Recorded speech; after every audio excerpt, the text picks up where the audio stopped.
नमस्कार साथियों, स्वागत है आप सभी का फिगरिंग आउट फाइनेंस चैनल में।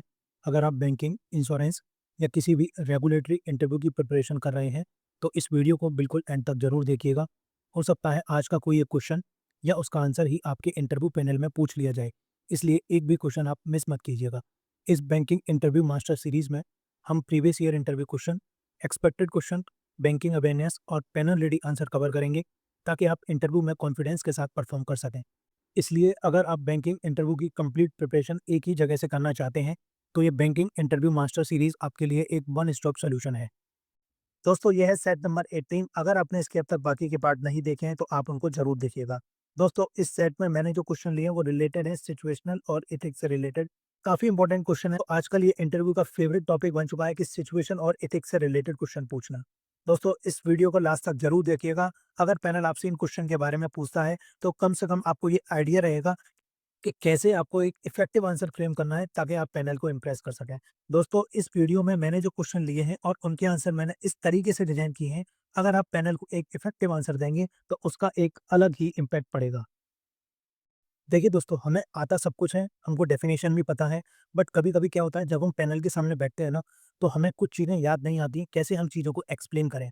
मेरी ये इंटरव्यू मास्टर सीरीज़ इसी चीज़ में आपको हेल्प करेगी। इन वीडियोज़ में मैं आपको ये बताऊँगा कि आपको पैनल के सामने एक इफेक्टिव आंसर कैसे देना है। और दोस्तों, जो भी मैं आंसर इसमें बता रहा हूँ, आप उसको मॉडिफ़ाई कर सकते हैं अपने हिसाब से, लेकिन ध्यान रहे उसका कॉन्टेक्स्ट चेंज नहीं होना चाहिए। और दोस्तों, जब मैं आपको क्वेश्चन दिखाऊँ, उससे पहले आप एक बार उसका आंसर देने की प्रैक्टिस करें। मैं 3 से 5 सेकंड का पॉज़ लूँगा, उस बीच में आप वीडियो को पॉज़ कीजिएगा और एक आंसर देने की प्रैक्टिस कीजिएगा। उसके बाद मेरा आंसर आप सुनिएगा। दोस्तों, उससे पहले हम आगे बढ़ें, मैं चाहता हूँ इस स्लाइड को आप एक बार ध्यान से पढ़ें।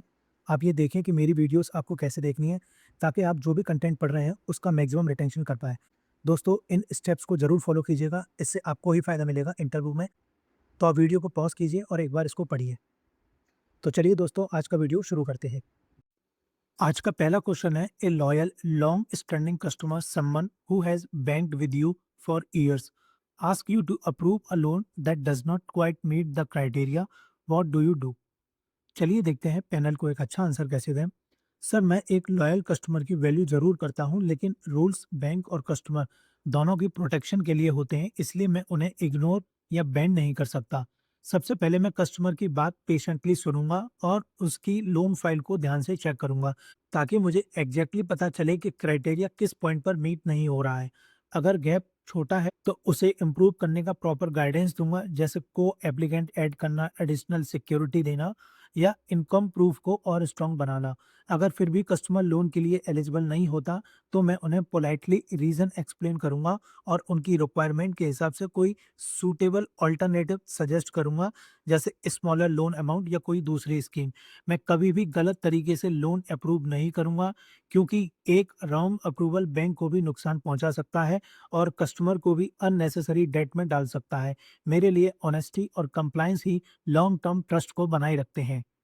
नेक्स्ट क्वेश्चन है, suppose you are a branch manager and a person demands a loan and even threaten you to get it approved, how would you respond? चलिए देखते हैं पैनल को एक अच्छा आंसर कैसे दें। सर, सबसे पहले मैं काम रहूंगा और ना डर कर रिएक्ट करूंगा और ना ही गुस्से में, क्योंकि ऐसी सिचुएशन में अपना कंट्रोल लूज करने से प्रॉब्लम और बढ़ सकती है। मैं उस व्यक्ति की बात ध्यान से और पोलाइटली सुनूंगा, ताकि उसे लगे कि उसकी बात सुनी जा रही है, लेकिन किसी भी थ्रेट की वजह से मैं अपना डिसीजन कभी चेंज नहीं करूंगा। लोन सिर्फ मेरिट के बेसिस पर सैंक्शन होता है, इसके लिए प्रॉपर डॉक्यूमेंट, एलिजिबिलिटी और बैंक के रूल्स फॉलो करना बहुत ज़रूरी है। किसी भी तरह का प्रेशर या थ्रेट इन रूल्स की जगह नहीं ले सकता। मैं उन्हें रेस्पेक्टफुली समझाऊंगा कि लोन अप्रूवल मेरा पर्सनल डिसीजन नहीं होता, ये बैंक का एक फिक्स्ड प्रोसेस और गाइडलाइंस के अकॉर्डिंग होता है। अगर मुझे लगे कि थ्रेट सीरियस है, तो मेरी फर्स्ट प्रायोरिटी अपने स्टाफ और कस्टमर की सेफ्टी होगी। मैं तुरंत अपने सीनियर ऑफिसर को इन्फॉर्म करूंगा और अगर ज़रूरत पड़ी तो पुलिस की भी हेल्प लूंगा। मेरे लिए बैंक की इंटीग्रिटी, मेरी टीम की सेफ्टी और ऑनेस्टी सबसे इम्पोर्टेंट है, इसीलिए मैं कभी भी प्रेशर या थ्रेट के सामने बैंक के रूल्स और एथिक्स से कॉम्प्रोमाइज़ नहीं करूंगा। नेक्स्ट क्वेश्चन है, suppose an angry customer comes to your desk shouting loudly about a service failure, the whole branch is watching, how would you handle it? चलिए देखते हैं पैनल को एक अच्छा आंसर कैसे दें। सर, सबसे पहले मैं खुद काम रहूंगा, क्योंकि मेरी कामनेस ही सिचुएशन को कंट्रोल करने में सबसे ज़्यादा हेल्प करती है। मैं कस्टमर की बात पेशेंटली सुनूँगा बिना उन्हें इंटरप्ट किए, ताकि उन्हें लगे कि उनकी कंसर्न को जेन्युइनली सुना जा रहा है। उसके बाद मैं पोलाइटली उन्हें क्राउड से थोड़ा साइड में ले जाऊँगा, उन्हें बैठने के लिए सीट ऑफ़र करूँगा और सॉफ्ट वॉइस में उनसे बात करूँगा। मैं उनसे हुई इनकन्वीनियंस के लिए सॉरी बोलूँगा, चाहे गलती मेरी ही क्यों ना हो, क्योंकि उस वक़्त कस्टमर को आर्गुमेंट नहीं, रिस्पेक्ट और एम्पैथी की ज़रूरत होती है। फिर मैं उनकी एग्ज़ैक्ट प्रॉब्लम को जल्दी से समझूँगा और क्लियरली बताऊँगा कि मैं उस इश्यू को कैसे रिज़ॉल्व करूँगा और उसमें कितना टाइम लगेगा। अगर इश्यू को रिज़ॉल्व होने में थोड़ा टाइम लगेगा, तो मैं उन्हें एक रियलिस्टिक टाइमलाइन दूँगा और पर्सनली उसका फ़ॉलो-अप भी करूँगा। मेरा ऑब्जेक्टिव हमेशा यही रहेगा कि एक एंग्री कस्टमर को सैटिस्फाइड कस्टमर में कन्वर्ट करूँ और साथ ही बैंक की इमेज और कस्टमर ट्रस्ट को मेंटेन रखूँ। नेक्स्ट क्वेश्चन है, suppose you discover a colleague making an error that would embarrass the bank, what would you do? चलिए देखते हैं पैनल को एक अच्छा आंसर कैसे दें। सर, सबसे पहले मैं शांत रहूँगा और गुस्से या ब्लेम करने की जगह सिचुएशन को कामली हैंडल करूँगा। मैं अपने कलीग से प्राइवेट में बात करूँगा और उन्हें पोलाइटली उनकी मिस्टेक के बारे में बताऊँगा, क्योंकि सबके सामने किसी को करेक्ट करना उनकी डिग्निटी को हर्ट कर सकता है। अगर उस एरर को उसी समय ठीक किया जा सकता है, तो मैं उनकी हेल्प करूँगा ताकि बैंक या कस्टमर को किसी भी तरह का नुकसान ना हो। अगर मैटर सीरियस हो या मेरी अथॉरिटी से बाहर हो, तो मैं प्रॉपर चैनल फ़ॉलो करूँगा और अपने सीनियर को इन्फॉर्म करूँगा। मेरे लिए बैंक का इंटरेस्ट और कस्टमर का ट्रस्ट हमेशा सबसे पहले होगा। मेरा पर्पस कभी भी अपने कलीग को ट्रबल में डालना नहीं होगा। मेरा फ़ोकस सिर्फ़ इतना होगा कि बैंक की रेपुटेशन बनी रहे और कस्टमर का ट्रस्ट हमेशा मेंटेन रहे। मेरा मानना है कि टीम वर्क और ऑनेस्टी ही किसी भी इंस्टीट्यूशन को स्ट्रॉन्ग और रेस्पेक्टेड बनाती है। Next question is, suppose you are posted as a young officer and the staff working under you older and far more experienced than you. In such a situation, how would you lead them? चलिए देखते हैं panel को एक अच्छा answer कैसे दें। Sir, मैं उन्हें सबसे पहले रेस्पेक्ट दूंगा और उसके बाद अपनी अथॉरिटी को मेंटेन करूंगा। उनका इतने सालों का एक्सपीरियंस मेरे लिए चैलेंजेस नहीं बल्कि ब्रांच की स्ट्रेंथ है। इसीलिए सबसे पहले मैं उनसे सीखने की कोशिश करूंगा और उनकी बात ध्यान से सुनूंगा। साथ ही अपनी तरफ से मैं एनर्जी, अपडेटेड नॉलेज और रूल्स और सिस्टम की क्लियर अंडरस्टैंडिंग लेकर आऊँगा। डेली वर्क में मैं सबके लिए क्लियर गोल सेट करूँगा और हर एम्प्लॉयी के साथ फेयर और प्रोफेशनल बिहेवियर रखूँगा। जहाँ प्रैक्टिकल सिचुएशन में उनका एक्सपीरियंस मुझे ज़्यादा होगा, वहाँ मैं बिना किसी हेजिटेशन के उनकी एडवाइस भी लूँगा और अगर कभी कोई डिफ़िकल्ट डिसीज़न लेना पड़े, तो उसकी रिस्पॉन्सिबिलिटी मैं खुद लूँगा, किसी और पर ब्लेम नहीं डालूँगा। मेरा मानना है कि जब हम उनके एक्सपीरियंस को वैल्यू करते हैं और उसके साथ अपना फ्रेश अप्रोच लेकर काम करते हैं, तो नेचुरली म्यूचुअल रिस्पेक्ट डेवलप होती है। इसी टीम वर्क के साथ हम ब्रांच के टारगेट को इफेक्टिवली अचीव कर सकते हैं। नेक्स्ट क्वेश्चन है, tell me how do you prioritise when everything on your desk is urgent? चलिए देखते हैं पैनल को एक अच्छा आंसर कैसे दें। सर, जब भी सभी काम अर्जेंट लगते हैं, तब मैं सबसे पहले काम रहता हूँ और पैनिक करने के बजाय टास्क को क्विकली प्रायोरिटाइज करता हूँ। सबसे पहले मैं खुद से 2 सिंपल क्वेश्चन पूछता हूँ। पहला, किस टास्क की डेडलाइन सबसे नियरेस्ट है? और दूसरा, अगर किसी टास्क में डिले हो जाए, तो उसका कस्टमर या बैंक पर सबसे ज़्यादा इम्पैक्ट किसका होगा? तो टास्क कंप्लायंस, मनी या मल्टीपल कस्टमर को अफेक्ट करता है, उससे मैं सबसे पहले कंप्लीट करता हूँ। उसके बाद मैं आइडेंटिफाई करता हूँ कि कौन से टास्क जेन्युइनली अर्जेंट हैं और कौन से सिर्फ अर्जेंट दिख रहे हैं। फिर जो छोटे और क्विक टास्क हैं, उन्हें कंप्लीट करके वर्कलोड को रिड्यूस करता हूँ और इम्पोर्टेंट टास्क के लिए प्रॉपर फोकस टाइम देता हूँ। अगर ज़रूरत पड़ी तो मैं अपने सीनियर को इन्फॉर्म करता हूँ और टीममेट्स का सपोर्ट भी लेता हूँ, क्योंकि अच्छे टीम वर्क से काम और एफिशिएंटली कंप्लीट होता है। साथ ही मैं एक छोटी सी चेकलिस्ट मेंटेन करता हूँ ताकि कोई भी इंपॉर्टेंट टास्क मिस ना हो। इस तरह मैं प्रेशर के अंदर भी कामली काम करता रहूँ और अपने सारे टास्क एक्यूरेसी के साथ कंप्लीट करता रहूँ। नेक्स्ट क्वेश्चन है, suppose a customer request something that goes against bank policy but there situation is emotionally compelling, how would you balance the rule and empathy? चलिए देखते हैं पैनल को एक अच्छा आंसर कैसे दें। सर, ऐसी सिचुएशन में सबसे पहले मैं कस्टमर की बात पेशेंटली सुनूंगा, क्योंकि जो कस्टमर परेशान होता है उसे सबसे पहले ये फील होना चाहिए कि उसकी बात ध्यान से सुनी जा रही है और उसकी सिचुएशन को समझा जा रहा है। मैं अपनी बातों में एम्पैथी दिखाऊंगा और पूरी कन्वर्सेशन के दौरान काम रहूंगा ताकि कस्टमर को रेस्पेक्ट और ट्रस्ट फील हो। लेकिन साथ ही मुझे ये भी याद रहेगा कि बैंक की पॉलिसीज़ हर कस्टमर और बैंक दोनों की सेफ्टी और फेयरनेस के लिए बनाई गई हैं। इसलिए चाहे केस जेन्युइन ही क्यों ना हो, मैं बैंक पॉलिसी के अगेंस्ट कोई डिसीज़न नहीं लूँगा।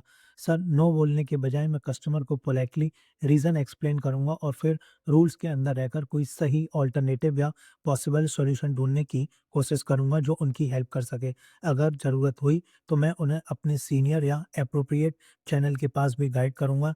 इस तरह मैं बैंक की पॉलिसी को भी ऑनेस्टली फॉलो कर पाऊँगा और कस्टमर के साथ काइंडनेस और रिस्पेक्ट के साथ डील भी करूँगा।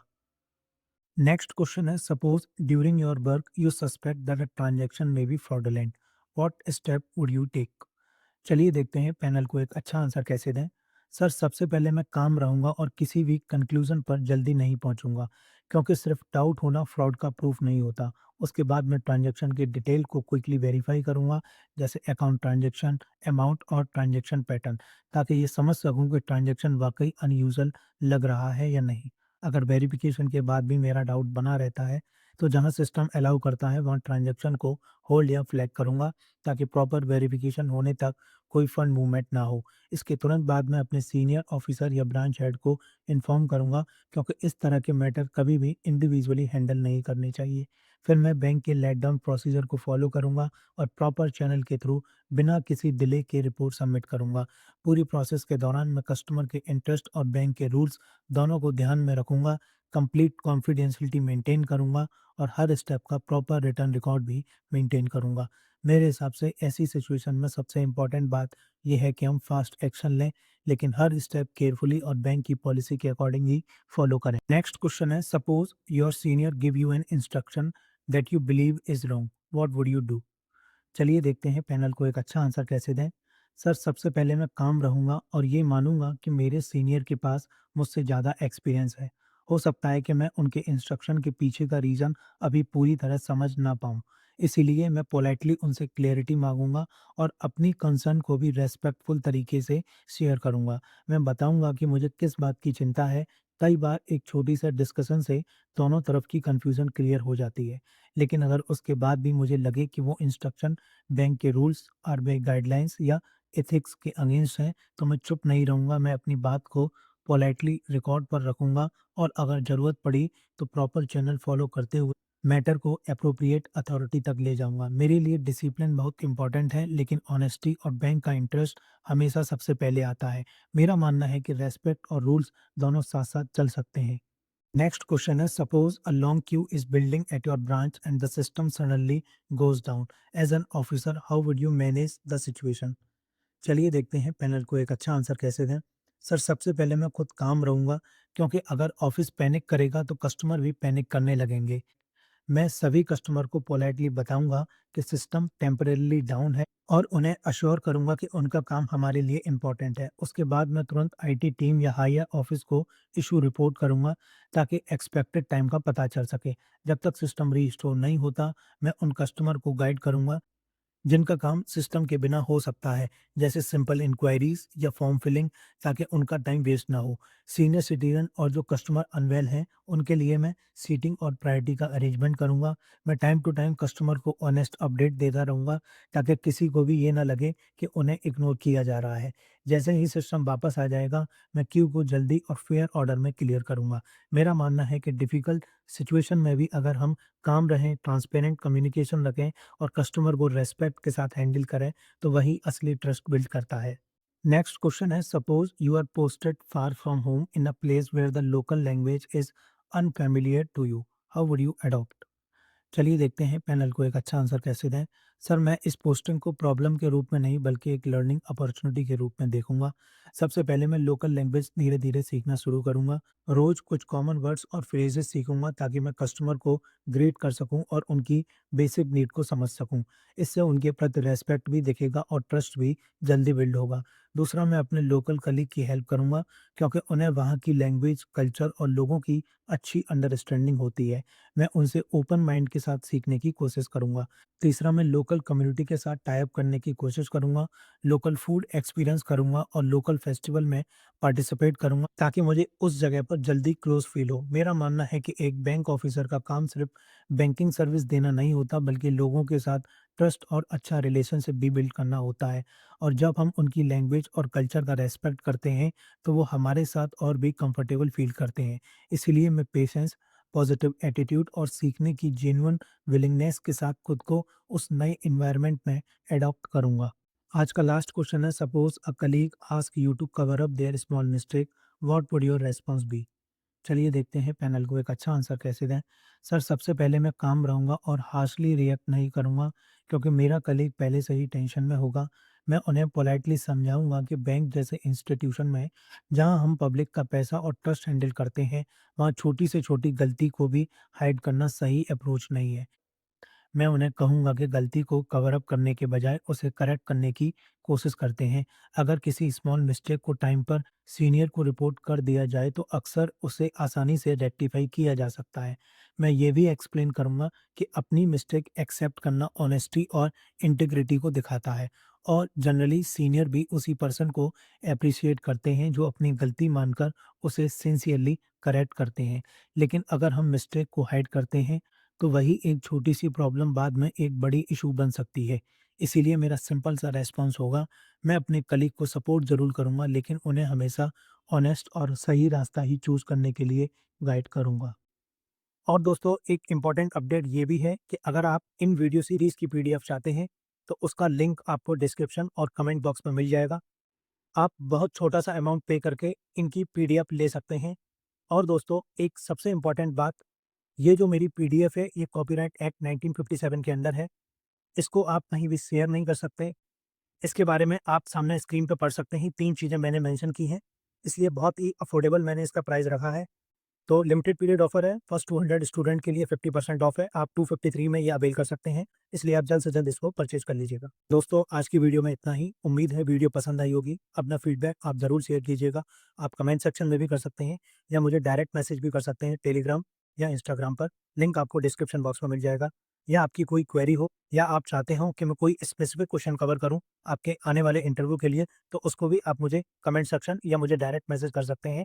मैं उसको आने वाली वीडियोज़ में ज़रूर कवर करूँगा। दोस्तों, ये वीडियो सीरीज़ काफ़ी ज़्यादा इम्पोर्टेंट है, आप इसको रेगुलरली फॉलो कीजिएगा और सेट्स को आप सीक्वेंस में देखिएगा, इससे आपको एक अलग ही कॉन्फिडेंस मिलेगा। तो दोस्तों, चलिए आज की वीडियो में इतना ही। Thanks for watching and all the best for your interview.